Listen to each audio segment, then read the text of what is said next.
問到佢哋嘅志願啦，變做想做 YouTuber 博主、打機嘅 KOL。咁啊，隔離嗰個考得好過你啊，或者你媽咪成日講嘅咧。希望好多父母贏在起跑線。你起跑要跑幾耐？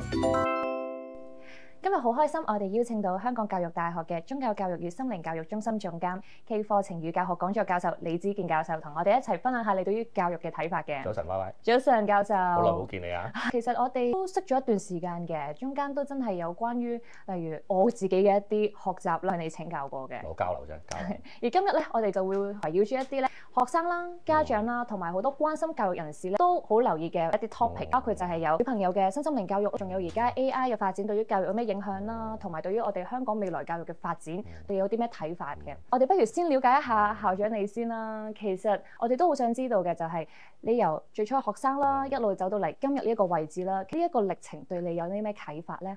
即係我好相信一個即係一個諗法就叫咩咧？叫做天時、地利、人和。咩叫天時咧？就係你個世界不斷變嘅，係嘛？唔同嘅時間，唔好問我又年紀幾大啦。唔同嘅時間嗰個趨勢係咩樣？咁呢個我大體上叫做天時，係嘛？即係你個對世界啊社會嘅發展。第二個咧就地利，你喺邊度？咁我話而家身處於香港特區，係嘛？咁如果我身處另外地方，可能個情況發展唔同啦，係又唔一樣。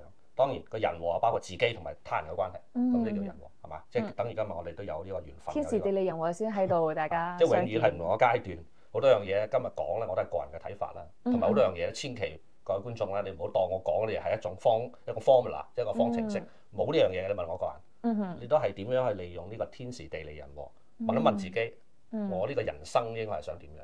即係我想我嗰個發展嚟。咁我講翻我自己，咁我今日都係大部分嘅時間從事呢個教育工作，當然有好多時間放喺個機構嘅領導嗰方面。咁但係冇忘記我自己本質都係由一個老師開始，我都做過嘅大學老師。咁到今日我都仲有係指導研究生嘅工作，咁都係一個老師嚟嘅。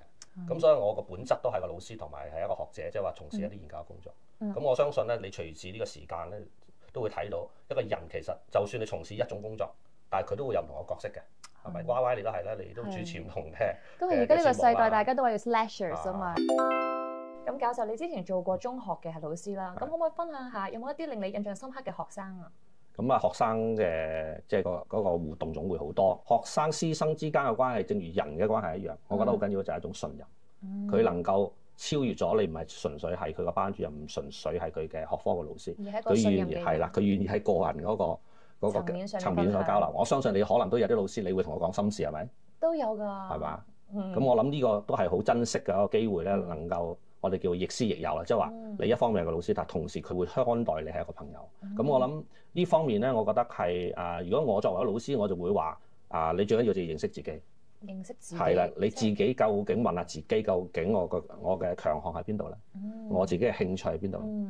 你真係好希望自己做到啲咩咧？咁我諗呢個都係一個令到佢將來能夠發展得比較開心。喺咁多學生嘅即係交往裏邊咧，你問到我呢一點，我諗比較緊要。咁其實而家香港嘅學生咧，佢哋嘅情緒問題咧，可以話越嚟越普遍啦，甚至嚴重啦。咁你嘅角度咧，會唔會覺得其實已經成為咗一個教育入邊嘅大挑戰啊？挑戰咧我就好難講，但肯定係我哋好需要注視嘅問題。即係我回一回咧，就係話情緒問題，但未有情緒問題，我哋通常咧都有一啲嘅感覺又好，或者甚至有啲調查話俾我聽咧，香港嘅同學咧唔係特別好開心呢個咁講。咁第一就忙啦，忙都唔緊要，但係有時候忙係冇目標嘅，父母啦、學校啦、家庭啦，或者好多朋友嘅係啦，呢個就問題啦。我就想講啦，呢個比較就呢個問題。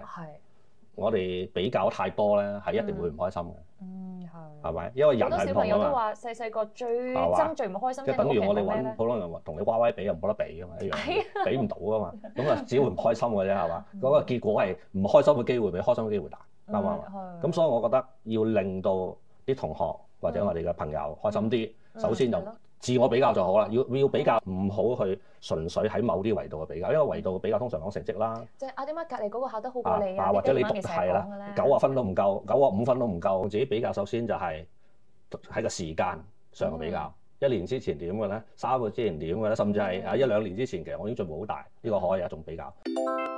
咁周教授，你有份主編嘅其中一本著作《邁向正向幸福人生》啦，入邊咧其實提倡正念同埋正觀教育嘅，可唔可以講下點樣喺實際操作上面幫到我哋嘅學生啊？我諗就唔好講實際操作啦，先講就算你話正念正觀，其實都好多唔同嘅類別嘅，唔同好多嘅做法嘅。咁咧，我覺得你因為正念同正觀咧都有啲同宗教有基礎嘅，有一啲或者同心靈或者非宗教都有基礎嘅。咁我都建議咧，如果係有興趣咧，應該真係要揾相關嘅專家，真係註冊咗嘅。如果你揀某一種嘅靜觀或者正念咧，係揾嗰啲註冊咗有信賴可信賴嘅專家咧，去再進一步咧係去學咧，會比較好嘅。不過翻嚟嘅正念或者正觀咧，我覺得有一樣嘢咧，就係你唔好對一樣嘢作出咧係好明確嘅判斷，或者叫 non-judgmental， 即係你冇咁固定話一樣嘢係咁啱或者好或者唔好啦，係嘛？嗱，你都講到啦，喂，咁點解嘅咁咧？就係話你係要有一個我哋叫做比較開放嘅一種框架，係去聽、係去睇、係去諗、係去思考。咁呢個第一個。第二個咧，經常要講咧，就係你要保持一種靜觀或者要靜。即係話靜點可以靜咧，就唔好俾周邊嘅嘢咧係啦，影響到自己，影響到自己嘅情緒，影響到自己嘅判斷，影響到自己對事物嘅睇法。咁我覺得呢兩個啦，或者仲有好多咧，我諗係一個幾重要嘅基礎。咁點樣可以靜落嚟咧？咁我聽講 Y 你對嗰啲叫 mindful eating 啊、mindful walking 呢類，即係話透過食嘢，因為我哋食嘢變咗，如果長期食嘢就變咗到機械式嘅。我哋好一心幾用嘅食嘢嘅時候，又睇片啦、睇電視啦、睇手機啦。咁所以見到入面所提出嘅正念飲食就係例如我哋應該要慢慢去咀嚼啊，專心去感受食物啊，都係一個好好嘅練習喎，嗬。係。咁你享受食物嘅時候啦，甚至要問我哋點解咁幸福地有一個咁樣嘅糧食啦。咁因為有呢個糧食，其實佢有好多人嘅付出嘅，係咪？你一粒米係咪？你食碗飯，粒粒皆辛苦。所以咧呢個有冇一感恩嘅心咧，都係好緊要。咁頭先有提及到正向心理學啦，咁我知道咧，正向心理學咧，其實有啲研究話可以幫到我哋培養咧同學仔佢哋嘅一啲品格強項喎。係，因為我哋見到有一啲心理學嘅理論咧，就叫 PERMA model 啦，Y 你一定都有關心嘅。咁佢裏邊都有好多我哋嘅價值嘅品格嘅強項喺度。咁啲品格頭先你有講啦，你記得譬如嘅仁慈啊、同理心啊呢一類，咁呢一類都好嘅。我哋叫品格嘅或者叫品德方面嘅元素，咁佢裏邊都好複雜嘅，亦都話唔同嘅價值中間可能啲關係。但係點樣？我簡單啲講就係點樣做一個好嘅人，點樣做一個善良嘅人，點樣能夠做一個有同理心嘅意思，就係話你能夠係設身處地了解你身邊人嘅一種嘅想法，係啦，同埋感受。咁我諗呢啲係即係用我哋最簡單嘅語言咧，點樣係做一個比較理想嘅人。咁係一個比較重要嘅一個喺教育上又好，喺個人修養上一個比較重要嘅方向咯。咁正向心理學係點樣可以達至到呢一個目標啊？咁正向心理學個關鍵叫做正向啊，即係唔好諗咁多負面嘅嘢嚇。你如果最簡單啲開始就話保持積極樂觀，比較積極啲啊，你要有樂觀啊，你有希望啊，你要係對人對自己或者對環境要有信心啊。咁呢樣嘢都係好緊要，因為好多時就自己打敗自己啊嘛。都有啲人話好多時真係唔係人哋嘅問題，最大嘅敵人唔係其他人，係自己。係啦，咁所以你克服咗自己有一啲嘅心理嘅障礙，或者甚至由心理嘅開始嘅提升咧，能夠克服外邊嘅障礙。我諗呢個都係希望正向心理學。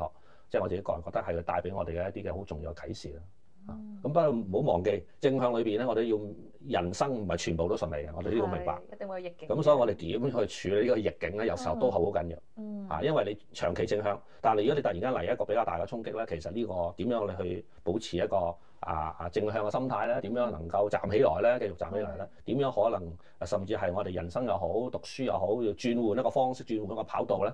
都值得我哋諗一諗。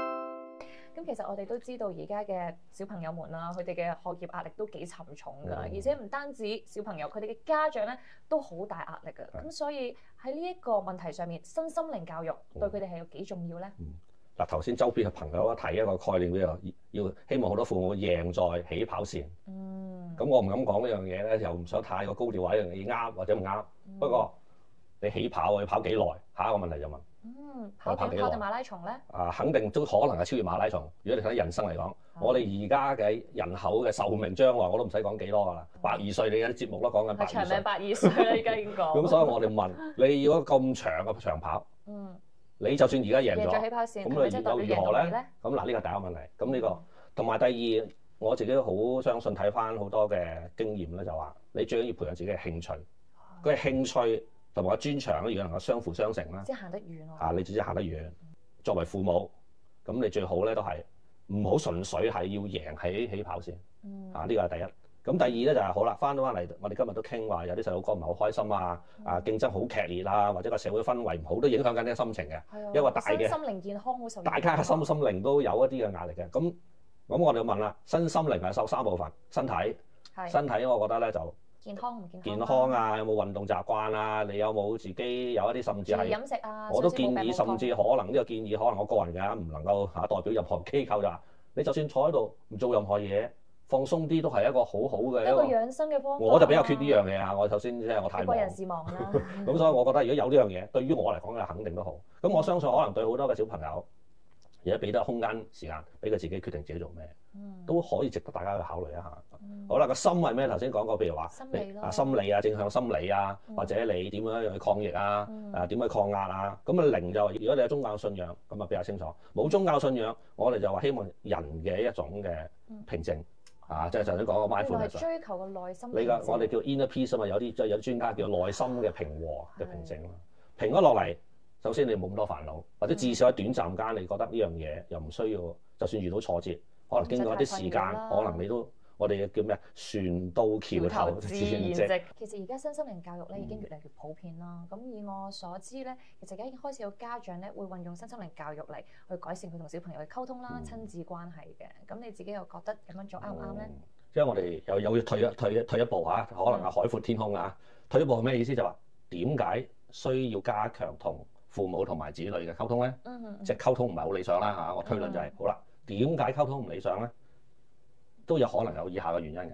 第一，其實我見到好多父母都好好嘅，即係好有心嘅，但係將係咧，因為細佬哥係自己嘅細佬哥啊嘛，會將自己最理想嘅、最好嘅嘢，冇錯喎，希望就喺個仔女度咧，係俾晒佢，同埋咧係喺佢嘅身上能夠實現。有啲我做到，我希望我仔女做到；有啲我做唔到，我都希望仔女做到。咁我哋就問應該係點咧？因為接收到最後係通過我哋嘅細佬哥。係能夠去展現，咁但係細佬哥唔係一個 AI 嘅機器人嚟嘅，即係咪你叫佢有自己係一個生命體嚟啊嘛，佢有自己，特別係我哋呢個年代嘅細佬哥同好有想法，唔同啊！你喺 YY 你一定如果同佢哋傾偈，你會知佢嘅想法亦都冇話啱定錯，喺呢個時代喺佢嘅成長裏邊係會有特別嘅睇法。所以我哋如果想溝通好，我就會建議多啲聽下細佬哥嘅諗法。佢嘅興趣未必係我哋嘅興趣，但係學下細佬哥興趣咯，係咪可以分享一下咯？細佬哥其實有啲期望嘅。啲期望都可能好謙卑嘅啫，就係我想開心啲我可能唔係85分啊，我可能70分，你都已經應該咁俾個 like 我，咁都唔明㗎咯喎。佢可能係啲咁樣嘅要求，我可能好耐，你俾啲時間我自己做想做自己嘅嘢啊，係咪？亦都希望唔好通過獎勵我先攞獲到呢一個咁樣嘅機會咧，因為我哋就會令到我哋同學就進入咗一種純粹係贏啊，係獎勵啊，跟住我要叻啊咁呢種思維。又冇話錯嘅，不過我想諗下，會唔會令到同學可能唔開心之餘，令到溝通都有啲障礙咧？咁呢啲問題都值得我哋一齊去思考嘅。咁Y Y 你又點睇咧？因為你接觸好多呢啲家長嘅其實。我會覺得而家嘅家長如你所講啦，其實佢哋都係出發點為小朋友好，咁所以希望為佢哋鋪一條最好嘅路。咁但係始終真係時代唔同咗好多。我舉個例子就係我最近同一啲小學生啦，去做探訪啦，問到佢哋嘅志願啦，咁真係會同我哋以前所估計嘅，例如可能有一份穩定專業嘅職業，大家都估到嘅可能乜乜師、乜乜師、乜乜師，喺呢一代咧已經完全唔同晒，變做想做 YouTuber 博主、打機嘅 KOL，咁所以又或者開一個咖啡館啦，開一啲餅店，自己做一啲自己創作嘅嘢啦，係嘛？珠寶咁Y Y 你都有做呢樣嘢啦，咁呢啲都係好好嘅，好好嘅一啲發展㗎。係咁，所以點樣可以促進到家長同埋小朋友即係溝通，然後一致到大家嘅目標咧？我諗真係要運用多啲唔同嘅方法啦。呢啲做法你講個大原則實冇錯嘅，不過你去到具體嘅情況可能都有啲唔一樣。譬如我哋講父母，咁而家又話要虎媽，有時候又要慈父，又嚴母，或者調翻轉，係嘛？好複雜嘅。究竟係互補啊，定話唔係？可能我哋雙方一齊都要咁樣處理。係話你會聽到古仔話大家要一致啊，千祈唔好話你對佢好啊，我都要我重要。係啦，咁又唔得喎。咁但係人嘅交往係好奇妙嘅，唔能夠話咁樣一定啱，咁樣唔得。咁去到單親家庭，佢哋嘅處境亦都唔一樣。我哋話要願意聆聽嘅意思，即係話再講得清楚係要了解，其實你嘅小朋友嘅興趣同特質喺邊度咧？你而家嘅要求佢做唔做得到嘅咧？會唔會太高定太低咧？定係點樣適量地係同佢有一個建立一個理解同共識咧？我諗呢個部分比較緊要。冇啦，今次我做主持人，我啲唔聽話嘅嗱，你係學霸㗎啦，大家都知啦。你要維持一個學霸呢種咁嘅形象，辛唔辛苦㗎？其實我訪問你而家，覺得其實有啲咩工作係唔會被 AI 取代到㗎？